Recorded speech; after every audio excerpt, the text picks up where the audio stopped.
کیا اپیل دائر کرنے کے بعد ملزم کو جیل میں ہی رہنا پڑتا ہے؟ کیا سزا معطل ہو سکتی ہے؟ اور کیا اپیل کے دوران ضمانت مل سکتی ہے؟ اگر آپ یا آپ کا کوئی عزیز اس مرحلے سے گزر رہا ہے تو یہ ویڈیو آخر تک ضرور دیکھیں۔ ناظرین، آپ اس وقت دیکھ رہے ہیں ہمارا یوٹیوب چینل قانون پاکستان، اور آج ہم ایک نہایت اہم قانونی مرحلے کو آسان زبان میں سمجھنے جا رہے ہیں کہ سزا معطلی کیا ہوتی ہے، ضمانت کیسے ملتی ہے، اور اپیل کے بعد ملزم جیل سے باہر کیسے آ سکتا ہے۔ جب کسی شخص کو عدالت سزا سنا دیتی ہے اور وہ اس فیصلے کے خلاف اپیل دائر کرتا ہے تو عام طور پر یہ سمجھ لیا جاتا ہے کہ اب اسے پوری سزا جیل میں ہی کاٹنا پڑے گی۔ حالانکہ قانون اس مرحلے پر بھی کچھ راستے فراہم کرتا ہے۔ سب سے پہلے یہ بات سمجھنا ضروری ہے کہ اپیل دائر کرنے سے سزا خود بخود ختم یا معطل نہیں ہوتی۔ سزا اپنی جگہ برقرار رہتی ہے جب تک کہ عدالت باقاعدہ حکم کے ذریعے اسے معطل نہ کرے۔ سزا معطلی کا مطلب یہ ہوتا ہے کہ عدالت وقتی طور پر سزا پر عمل درآمد روک دیتی ہے، یعنی ملزم کو فی الحال جیل میں نہیں رکھا جاتا لیکن مقدمہ ختم نہیں ہوتا۔ سزا معطلی کے لیے الگ سے عدالت میں درخواست دی جاتی ہے جسے عموماً اپیل کے ساتھ یا اپیل کے بعد دائر کیا جاتا ہے۔ اس درخواست میں عدالت کو بتایا جاتا ہے کہ سزا فوری طور پر نافذ رکھنے سے ملزم کو ناقابل تلافی نقصان ہو سکتا ہے۔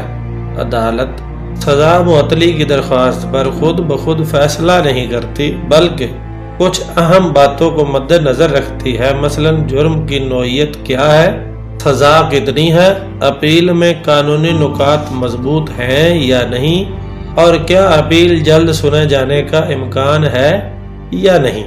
یہ بھی دیکھا جاتا ہے کہ ملزم پہلے کبھی ضمانت پر رہا ہے یا نہیں، اور کیا اس نے ضمانت کی شرائط کی خلاف ورزی تو نہیں کی۔ اگر ملزم کا سابقہ کردار ٹھیک ہو تو عدالت نرمی کر سکتی ہے۔ اب بات کرتے ہیں ضمانت کی۔ سزا کے بعد جو ضمانت ہوتی ہے وہ عام ضمانت سے مختلف ہوتی ہے۔ اسے پوسٹ کنوکشن اپیل کہا جاتا ہے، اسے پوسٹ کنوکشن بیل کہا جاتا ہے، اور یہ ہر کیس میں خود بخود نہیں ملتی۔ ضمانت دیتے وقت عدالت یہ دیکھتی ہے کہ آیا اپیل میں کوئی ایسا قانونی نقطہ موجود ہے جو سزا کو کم یا ختم کر سکتا ہو۔ اگر اپیل بظاہر مضبوط ہو تو عدالت ضمانت کے امکان بڑھ جاتے ہیں۔ یہ بھی دیکھا جاتا ہے کہ سزا کی مدت کتنی ہے۔ اگر سزا کم مدت کی ہو اور اپیل کے فیصلے میں وقت لگنے کا امکان ہو تو عدالت اکثر سزا معطل کر کے ضمانت دے دیتی ہے تاکہ اپیل بے معنی نہ ہو جائے۔ یہاں ایک اہم بات یہ ہے کہ سزا معطلی اور ضمانت کوئی حق نہیں بلکہ عدالت کا اختیار ہوتی ہے، یعنی ہر ملزم کو یہ سہولت لازمی نہیں ملتی بلکہ ہر کیس اپنے حالات کے مطابق دیکھا جاتا ہے۔ اکثر سنگین جرائم میں، خاص طور پر جہاں سزا زیادہ ہو یا جرم کی نوعیت شدید ہو، عدالت سزا معطلی اور ضمانت دینے میں احتیاط سے کام لیتی ہے۔ یہ بھی ممکن ہے کہ عدالت سزا معطل تو کر دے لیکن ضمانت کی سخت شرائط عائد کر دے، جیسے بھاری مچلقے، ضمانتی افراد یا بیرون ملک جانے پر پابندی۔ اگر سزا معطلی یا ضمانت کی درخواست مسترد ہو جائے تو بعض صورتوں میں اعلیٰ عدالت سے دوبارہ رجوع کیا جا سکتا ہے، لیکن یہ بھی قانون اور کیس کی نوعیت پر منحصر ہوتا ہے۔ اس لیے اپیل کے فوراً بعد یہ فیصلہ کرنا بہت ضروری ہوتا ہے کہ سزا معطلی اور ضمانت کی درخواست کس فورم پر اور کس بنیاد پر دائر کی جائے تاکہ وقت اور قانونی حق ضائع نہ ہو۔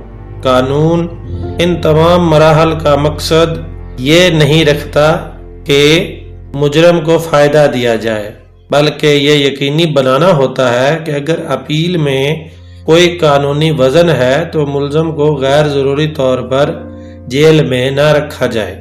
اگلی ویڈیو میں ہم تفصیل سے بات کریں گے کہ سزا معطلی یا ضمانت مسترد ہو جائے تو کیا قانونی راستے باقی رہ جاتے ہیں اور ہائی کورٹ یا سپریم کورٹ میں کیا آپشن موجود ہوتے ہیں۔ ناظرین، اگر آپ کو ہماری ویڈیو پسند آئی ہو تو لائک کریں، شیئر کریں اور ہمارے یوٹیوب چینل قانون پاکستان کو سبسکرائب کرنا نہ بھولیں۔ اپنے سوالات کمنٹ میں ضرور لکھیں تاکہ ہم آپ کے سوالوں کے جواب میں بہتر سے بہترین اردو اور سادہ الفاظ میں آپ کو معلومات فراہم کر سکیں۔ ناظرین، اب تک کے لیے اتنا ہی۔ اپنا خیال رکھیے گا۔ اللہ حافظ۔